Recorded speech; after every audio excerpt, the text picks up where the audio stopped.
Yeah, very important. It was one of those scrappy kind of games. I thought we looked tired today. Like, just some of our girls' faces in the first half especially. Canberra played a good game. Like, they were tough. We knew they were going to be aggressive. They're very athletic, much more athletic than we are. And we knew guarding the paint was going to be important, and then obviously keeping them off the boards. And we didn't do a great job of that for most of the game until the fourth quarter. But I said to the girls in the room, like, it's awesome at this time of year to, like, every game we're having at the moment are like grinds and they're tough games, and people are giving us their best and, making it tough for us. We're seeing different defenses every game, and I think it's going to be great for us long term. Like, we've got some young players. Whether that pays off this year or not, we'll see. But I just think long term for us, like, getting games like this, being in these experiences, playing in an arena this big, like, it's a great opportunity for us. And then I'm proud of them. I thought we really settled ourselves throughout the fourth quarter. We made some big plays. I don't think offensively we ever really got going the way we wanted to, but to hold a team to 5 points in a quarter and keep them to one offensive rebound when they'd been killing us, I think was really good. And, we're just happy to get out of here with a win. I think so. You've got the furthest come, obviously, in the last game of the weekend. Yep. When did you actually get here, and what have you done throughout the time? So we got here yesterday at lunchtime. Obviously coming to Perth, the time's a bit different, all those things, but it's not an excuse. Like, we still need to be ready to play, and I thought we probably weren't as ready to play as what I would have liked us to be. But as I said, the girls did a good job adjusting after halftime. We were better. We forced more turnovers, and I think now we've got a couple of days to freshen up and acclimatise ourselves before we take on the Lynx. So it's an interesting position there mentally in these games, because the ramifications for everything are just so big. When you drop behind in the last quarter, you've got third on the ladder. Yeah. And now you're on top. Yep. Like, how are you approaching that pressure part of it? Because everyone thinks about it when they're out, I'm sure. Yeah, well, I think we just spoke about that in the room, actually. Like, I think our goal is to come here and play good basketball, and I think if we just focus solely on that, like, if we win on Tuesday or don't win on Tuesday, like, that's not going to determine the end result of the season. I think our goal is to come here and just get better. Obviously have another chance to play Perth, who, they're an offensive juggernaut. They've got size, they've got athleticism, they've got really elite guards and shooting and all those things. And, I think if we can come in here and play a really focused 40 minutes against Perth, win, lose, whatever, I think we'll be happy to go home with that and hopefully learn a few things that, every year we seem to play Perth in the finals, so this year maybe no different, who knows. But I just think, getting a quality hit out against them, see what we can learn from it. If we win, great. If we don't, hopefully we've played well and we can go home with some confidence and build for the rest of the year. Just going back to that last quarter, the whole team's at 5 points and nothing in the last 5 minutes. That's almost unheard of, really. What goes through your mind when you see that sort of stuff? Yeah, look, I thought we did a better job of getting into the ball. Like, we had better point of attack defense. Abby got a couple steals. Mila had one, I think, early in the quarter. Like, we just did a better job of our point of attack, so now they're not getting into their stuff quite as easily and as well. We guarded ball screens a bit better. We obviously had to adjust our defense a few times throughout the game. I thought we executed our schemes on Akuso pretty well when they were trying to go to her in the fourth and disrupt that. And then, as I said, we were able to rebound the ball, and I think that was the biggest part. Like, they killed us on the glass the first, second, and third quarter, and I think given how we were defending them, if we had cleaned up the glass, we probably would have held them to a much lower score throughout the game, and probably in turn got ourselves flowing a bit more on the offensive end because we're actually running into some offense, rather than staying in the quarter court guarding for so much time. So, really proud to get out of there with a win. Canberra obviously beat Perth a couple of weeks ago, so they've got the capability to beat good teams, and they've got Opals players and elite players out there. So, really happy to get a quality win, and we'll take it. Just from a player's perspective, how satisfying is it to walk away with a win, knowing that as a team, it wasn't your night tonight, but just found a way to get the job done? Yeah, that's kind of something we talked in the locker room. Obviously, it wasn't a pretty win, but I feel like it was a weird game. Obviously, we're in a random venue we've never played in before. Intros are super weird, so I think good teams find a way to kind of grind them out. So I think overall, we're happy to come away from the win, but knowing going into Tuesday playing Perth, we'll need to tidy up a few things. Some players, they love looking at ladders and Sure. permutations. How do you approach that sort of thing? Is it so tight this time of season? Yeah, I feel like it's tight every year. So for me personally, I like to just kind of take it one game at a time, and then just kind of looking at it like that. And I feel like especially in this league, when you get a bit ahead of yourselves, like a couple of weeks ago, Geelong beat us by 40. So I think just kind of if you don't take it one at a time, a team's just going to come in and destroy you. So I think this league's really, really good from top to bottom. So just trying to focusing on one game at a time. And the atmosphere tonight with Biggest Fest? What would you make of it? Yeah, super cool. Yeah, it was really awesome to be a part of it. Obviously, I think the week was really great, and we were the last game of the whole thing, so it was really awesome. My parents flew here. Abby's parents flew here to watch us, so it was really awesome. I think there was a few people with Townsville shirts on. I don't know where they came from, if they're from here, but yeah, it was really awesome to be a part of. Some weird results going on. Yeah. Like, it looks like top through miles in front of everyone. Now, every now and again, we mentioned, end of the week, today, they close the Friday. Sure.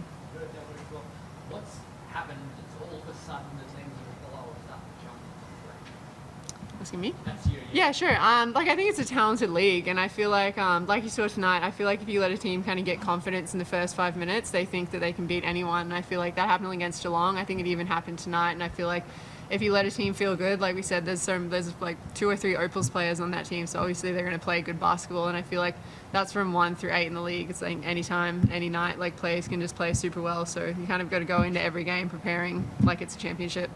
I'm going to be Captain Obvious here, Drew. If you lose on rebounds by 19 on Tuesday, you've got Hunsu. Like, what's the biggest challenge in the game combating her? How do you go about combating her? We'll see. I mean, we didn't do a great job of it last time we played. I think obviously she's an elite player, and unfortunately for us, we can't just go into the game with a game plan to only stop her. So we're going to have to pick our poison a little bit. To be honest, haven't really thought about the Perth game until now. We take it one game at a time, so now we'll turn our attention to that. But, no question she's an elite player. Hopefully Ryan just plays her out on the three-point line all game. That'd be fun, but she can shoot out there too, though, so it's going to be tough. But I think with Perth, it's, you got to pick your poison a little bit. But they've got so many weapons, like Chibba can go for 30, Atwell's done it, Wilson does it regularly, Hansu's done it against us in Canberra.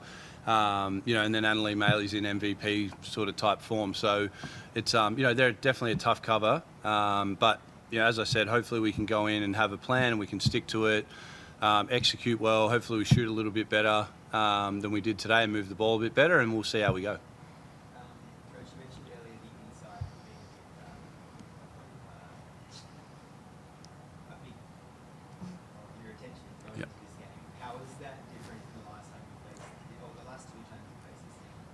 Now that they have Zini at that time. Yeah, it's very different, and I think we're adjusting to life without Lauren Cox a little bit still and figuring out how that works, and obviously, needing to think about our defense in the post a little bit more, and also how we guard on the perimeter. Like Coxie probably saved us 10 plus points a game, I would say, with people either being worried to drive in there because they're going to get blocked or getting blocked or having to change shots or, whatever it was. And so adjusting to that's been different. But I think the girls are doing a pretty good job with it. Our defensive numbers are still pretty similar to when we had Lauren. And then obviously offensively is where we probably need to keep, just experimenting and finding some other things probably going into the finals that we can go to where we don't have that low post. Maybe like Frols can do it a bit, but we just don't have that necessarily big low post presence anymore that we would go to with Coxie. So, it's definitely been an adjustment, but I think the girls are doing a decent job, especially considering we've only trained, I think, 3 times since Christmas or something, whatever, or maybe 4 times since Christmas, whatever it's been. So, that's been what I think's been the biggest challenge, is actually getting practice reps. Jessie Edwards has scrimmaged, I think, once since she's been with us. So it's been a strange schedule, but I think that's the good thing for us is we played Perth Tuesday and then we go home and we have 3 games in a row at home. So we'll get a couple of practices in there and a few extra reps that we haven't been getting, and hopefully we can sharpen up some stuff and, go into finals with some momentum. And Courtney, what does it feel like out there without? Yeah, it's different without Coxie. I think kind of like Shannon said, for us, she was kind of the heart of our defense, and I think obviously she blocked a lot of shots. She was a very intimidating presence. But I feel like especially for the rebound, I think she was our best rebounder coming off the bench. So I think kind of going to the back end of the season, we all know that we've got to be that kind of 10% better to kind of cover those bases, and then. Playing games like Hansu as well. I think we kind of said we try and different coverages and everything because we don't have a 6'5" center anymore, like Lauren Cox. So I feel like it's just more from everyone to kind of fill that gap. And Coach,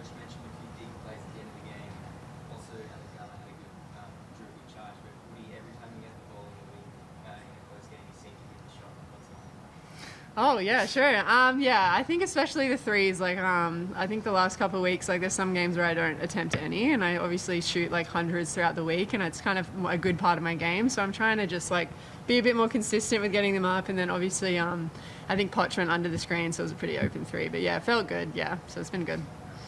Coach, I wanted to ask you on Courtney's versatility. 20 points, 10 assists, 5 rebounds, 4 steals.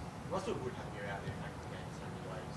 Oh, mate, yeah, it's very good. And I think I think if you really look at the league as a whole, like there's a few players in some of these top teams that really make a difference. And like obviously there's not a lot to talk about MVP, but I think she's the MVP of the league. Like I know Ball Ace has had a great season and she's a phenomenal player and impossible to guard and all of those things. But, I feel like the MVP for Bendigo is Kelsey Griffin. I think Maylee's had a great season for Perth, but they've got so many good players that anyone can do that on any given night. And I think some of these other teams as well, like you look at Bendigo, they lose Mariana Tolo and somehow get better. Kelsey Griffin goes to another notch and she's made all those... Kennedy's done a great job too, but Kelsey just gives all those guys, so much confidence. And I think Courtney's exactly the same for us. And you only have to really look at the 4 games she missed for us and how much our offense struggled and just our level of play and what happened. Like we struggled with Sydney twice. We get a win in Adelaide. We lose to her first game back. We get smacked by Bendigo. First game back, she's out of rhythm, and we lose to Geelong by 30 points. It just shows her value, I think, to me and what she means to our team. And I think the most valuable player award, should go to the person who is most valuable to their team's success, and I think that's Courtney. So hopefully that answers that question. Oh yeah, it's awesome. Yeah, but I also feel like for me, it's not like a natural thing. I feel like it's all been very learned and it's all been through experience. So I think this is my 6th year playing here, 6th year playing for Shannon, 6 years playing in the system. So like I would hope that I would be like kind of good at it by now. So I feel like it's great, and I feel like the team's really bonded well, and I think even in the fourth quarter's last 2 games, I think it just shows that we have really good chemistry, and we are the youngest team, but I feel like we do have a bit of maturity when it comes to that. But for me, for the most part, I just love playing for the Fire. So I feel like I play good basketball there. Really happy to be here and continue playing there. Yep. How do you handle the pressure of being like this in the last 5 minutes, and what do you tell your teammates? Yeah, good question. I feel like it does kind of come down to experience, and I feel like I wouldn't say I have a lot of experience playing in like big games like that. I think the last 2 years I've probably been like actually been in those environments, but I feel like for me it's just kind of like calming everyone down. And I feel like in the Southside game, I think there's 5 minutes left today, there's 5 minutes left, and it's just getting everyone together, having everyone take a deep breath, and then just making sure everyone's on the same page and everyone's feeling calm. And I feel like when we're playing like that and we're all trusting in our point guard, especially if Abby's on the court, that's when we play well. So I think just trying to be like that voice of reason for them and just giving them kind of like that safe person, like just making sure we're all on the same page. And then whatever happens, happens. And I think everyone feels kind of comfortable with that and trusting in that and like knowing their teammates have their back and just kind of coming together as much as we can. One more fun question. Such a long journey coming here. What sort of Taylor Swift have you been? Oh yeah, sure. Taylor Swift. My favorite album is Folklore. I don't know if you know much about that. So I'm a really anxious flyer. So literally every time I take off, I usually play that album, and so far so good. So yeah, hopefully it gets us home safely as well. Holy shit. Shannon, you talk about the girls who were tired at the beginning of the game, but you hardly sat down. How do you handle? Are you tired? Do you feel tired yourself? Oh yeah, I'm exhausted. No, I'm all right. It's no, look, I guess that's the thing, coaching. You want to sit down on the bench, but something happens, you get up on your feet, and then you kind of find that you're out there the whole time after that.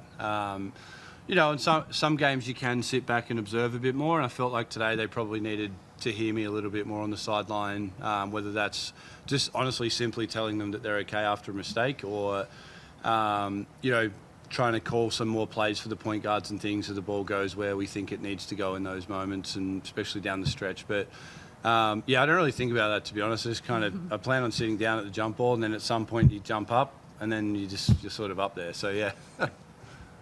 Thank you. No. Cool. Thanks, guys. Is there anyone on here? Or is this a good player. anyone there? Yep. Cool. Sweet, thank you. Thank you, guys. Thanks, Steve.